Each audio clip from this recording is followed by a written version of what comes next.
And how could we ever top such a beautiful, emotional beginning? Why? With an amazing game, of course. What is up, my Squirtleites? It is I, your king, welcoming you to Let's Play Ori and the Blind Forest. A game I was very much anticipating this year, that was coming out this year, but not one I expected to enjoy that much. And, well, oh my goodness, where do I even begin with this game? Where do I even begin? I think we should just start by talking with the most prevalent things, and that was not very smart. Jump between those.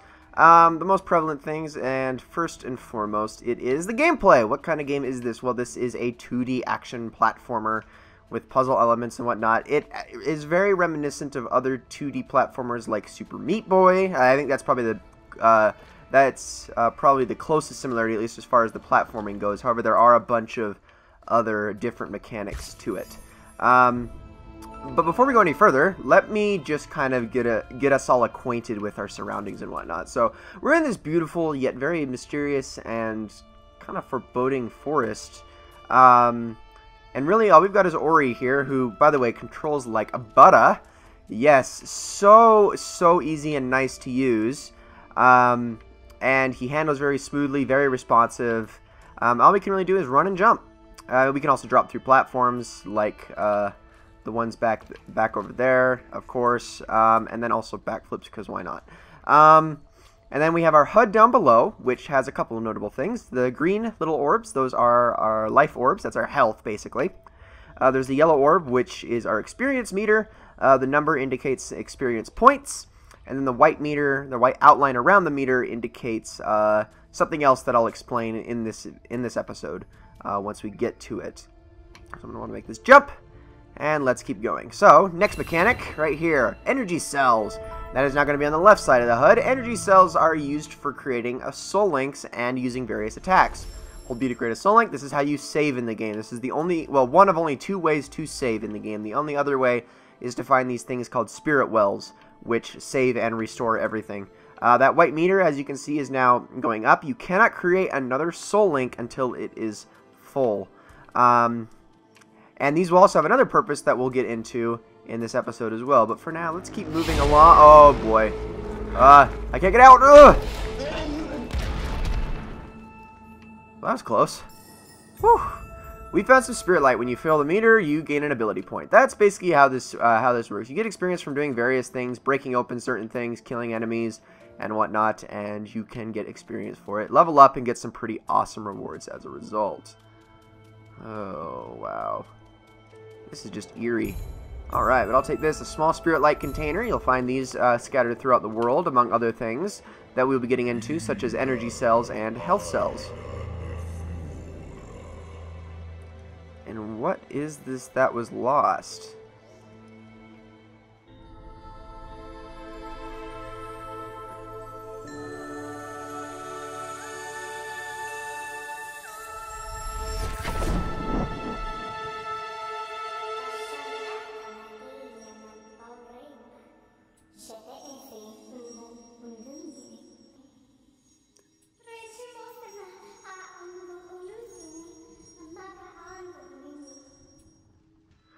This is Sane, everybody. Sane is going to be our partner in crime when it comes to getting through this game. Sane is also our method of attacking.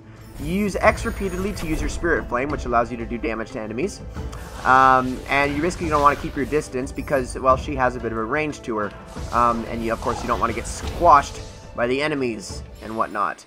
But it's really just that simple. That's of course, her attack gets more powerful as time goes on. We get variances to her attack and whatnot.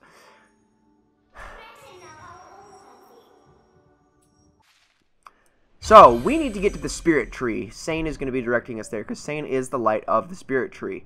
And she's telling us that this is where we need to go, but we need to figure out how to get there. So, on the way back, something I want to explain real quick, and well, let's get these as well, too. On the way back, another thing that you can do with these soul links that we create is, if you tap B, you can access the ability tree, and you can see we have quite the ability tree here. A lot of different things we can grab. The red tree almost entirely consists of upgrades to Sane's attack. Or they're basically just attacks, is really what this is. Most of which have to do with Spirit Flame.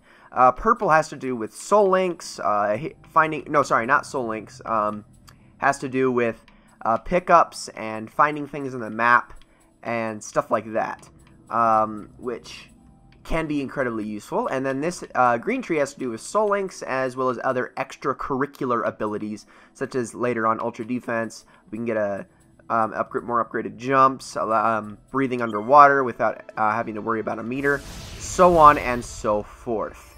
All things we'll be getting into as we unlock them. So, actually, I probably should upgrade something before going any further, and I think I'm going to be upgrading the Quick Flame, which allows us to shoot our attacks a little bit faster, thus not making us so vulnerable to attack. Okay, buddy, you need to not shoot at me. You're very, very mean. I did not like that. Alright, make our jumps. Don't fall in the water. Stay out of the way of these guys. And there you go. Oh, I missed one. This crystal right here, Energy Shard, are used to restore energy cells. I will jump on that in just a second, but let me break this open real quick, and here I can show you the first instance of one of those spirit wells that I was talking about. Ancient structures connected by roots of the spirit tree, and you use these basically just to replenish yourself and save your game. Simple as that. That up there I would really like to get to. That right up there is called an ability cell. It basically ups our meter by a full ability point, so it will basically take us to right where we're at on the meter, but with one added point. So those are always nice to have, but unfortunately we cannot get to that at the moment. We should be able to get to it later though, and before I go any further I'm going to catch that. I'll upgrade it in a minute, but I think I want to take care of some other things first. So you kind of get the gist of things already. This is a 2D action platformer, like I said before, in a very, what's the word, hypnotizing environment. Very, very interesting art style, which, you can't help but love and appreciate. And it's really just as simple as that. I mean, there isn't much more to it. There is a story here. It's actually a pretty loose story, but it's captivating enough that I think you'll find that it is motivating enough to want to go through the game and want to keep going through the game for the story in and of itself. Among other things, of course, because the gameplay is so freaking awesome. Found a keystone. Keystones, these are used to open spirit gates, which we'll be running into later. We need to usually find, we always need to find at least more than one. The other one should be located just over this way, so let's not miss our, oh, well, I was going to say don't miss our jumps, but then I just immediately fell, so I guess that was a bit redundant.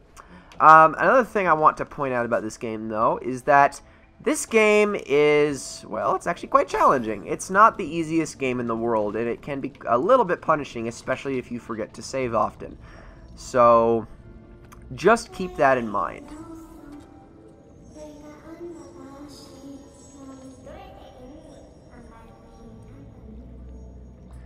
And, well, this only needs 2 keystones, as it seems. Let's open this thing up and head on through. So yeah, I can promise you right now, I will be dying a lot in this Let's Play. Most people, they, usually their death count is up in the hundreds. I will try to avoid that for the best I can. I want to see if I can go as, as long as possible without dying, mostly because I don't want to kill Ori, because he's freaking adorable, and he doesn't deserve to die ever, because he is one of the cutest protagonists in video game history, and just, just the mere thought of harm befalling him breaks my heart. So what I'm going to do is I'm going to actually head down first and foremost. Okay, we're going to grab some things on the way down.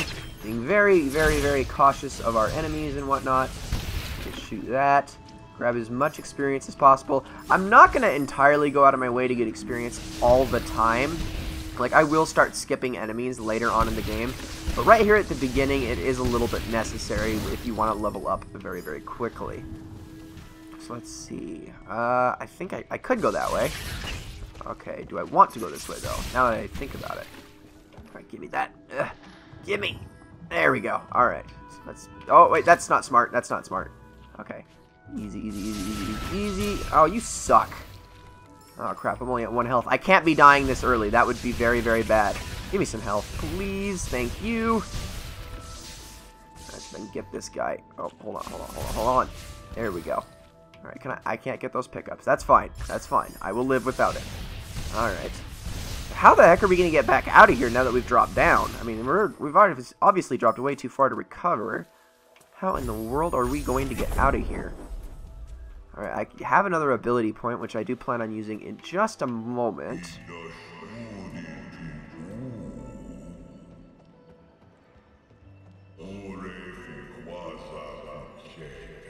Who is this she they keep talking about?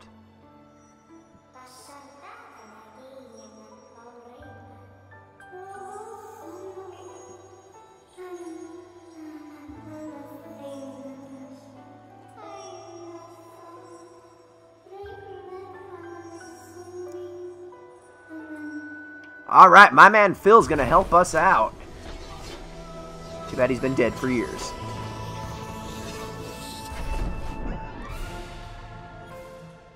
So that really is the only hint of, you know, kind of how long of a time was Ori with Naru, which apparently was actually a few years, but it doesn't do a very good job of conveying that. Like, I don't know, for all I knew when I first saw the opening cutscene, I seriously thought they had just been together for like 3 days, but apparently it's been years. Anyways, we have a wall jump mechanic now, much like Super Meat Boy, which is one of the reasons this game is often compared to that. Which is going to allow us to get to all sorts of cool places that we couldn't get to before. So what I'm going to do is use this to get us out of here, for starters. And then I can actually work back towards that ability cell that we saw earlier, so I can get ourselves yet another point, thus allowing us to upgrade even further, which I'm going to do before creating any more soul links. Now, you don't need to be too sparse with your soul links, honestly. You can actually create them quite often. I'm just doing this just because I can. That's really all there is to it. Alright, don't shoot at me. You're very, very mean, you know that? Very, very mean. So yeah, this is actually going to be one of the ways you get around the most often in this game. Now, unfortunately, my Xbox controller's A button is a little bit sticky right now, so this is making this very interesting. Oh yeah, I probably should clarify. I am playing the Xbox One version, not the PC version, mostly because I do not have a PC powerful enough to run this game. Not saying it really requires all that powerful PC to run, it's just my PC sucks. And honestly, I tried to run this on PC. I genuinely tried. Because I would rather have the 60 frames a second, but unfortunately, I'm just limited. I just cannot. I'm sorry, guys. I failed you. Okay, Frog, you can screw off for a minute. No, Frog. Okay, fine. You want to die? You can die. You asked for it, but I warned you. I really did. Alright, so I'm going to head back just so we can use our new wall jump technique to get up to that ability cell we saw earlier. And, again, get that new ability point.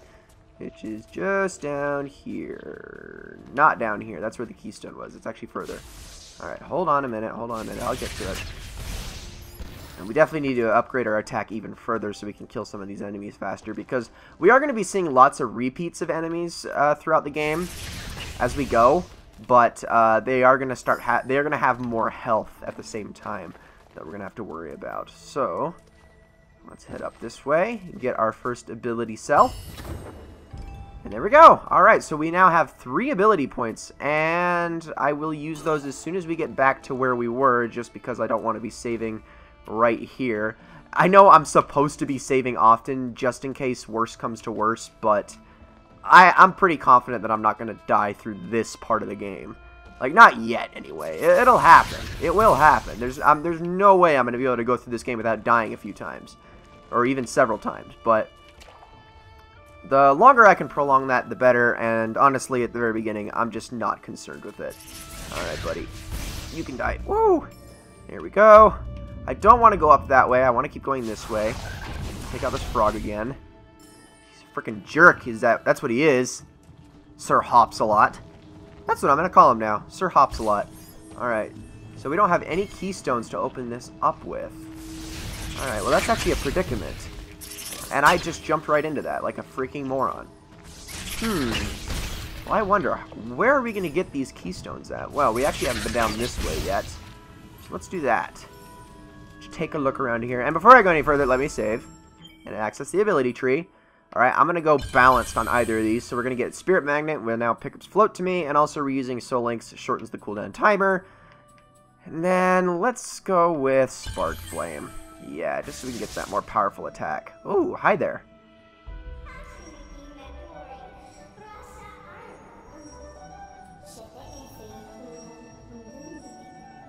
So we need to be on the lookout for a mapstone fragment to repair this thing. Mapstone fragments are incredibly important. You're going to want to find them. As much as in most games, maps are, you know, I'll be honest, I don't ever really use a map in almost any video game I play. This is one of those rare exceptions, though. You will find yourself using the map a lot in this game, especially because this is, well, technically, as people like to call it, a Metroidvania style of game. As in, it has elements of Metroid, which involve a lot of backtracking and whatnot, as well as elements of Castlevania with the whole action platformer-iness. And because of that, you're going to want to be able to go back and get certain pickups and collectibles that you've seen along the way, but couldn't get at the time you first saw them. So the maps are incredibly useful. Trust me. Alright, so first potential death area, I think, is right here. I've never actually gotten myself killed in this part, but there's always a first time for everything. This really isn't that hard to survive through, though. So let's just keep pushing. And once I get to the end of this area, I would very, very much like to save and end this episode. Oh, shoot! Oh, shoot! It wasn't pushing. It wasn't pushing. Okay, push. Thank you, Ori. Whew! That could have been bad. Alright, just out of the way. I'm so glad that hit detection in this game is absolutely flawless. Otherwise, I could be in big trouble. Alright, let's jump this. Get this, spirit, this life cell or whatever, spirit cell thing. Energy. I don't even care. I don't even care. There's a mapstone over there. We're going to get this mapstone and then we're going to end the video. Alright, buddy. You need to die. Oop. Yeah, there we go. Mapstone fragment acquired. Alright, ladies and gentlemen, that is going to be it for this episode of Let's Play Ori and the Blind Forest. I hope you all enjoyed the very first one very much. We're about to get into much more treacherous territory in the coming episodes. Look forward to that. This has been the Squirtle King. I hope you enjoyed it all very much, and I will see you all in the next one.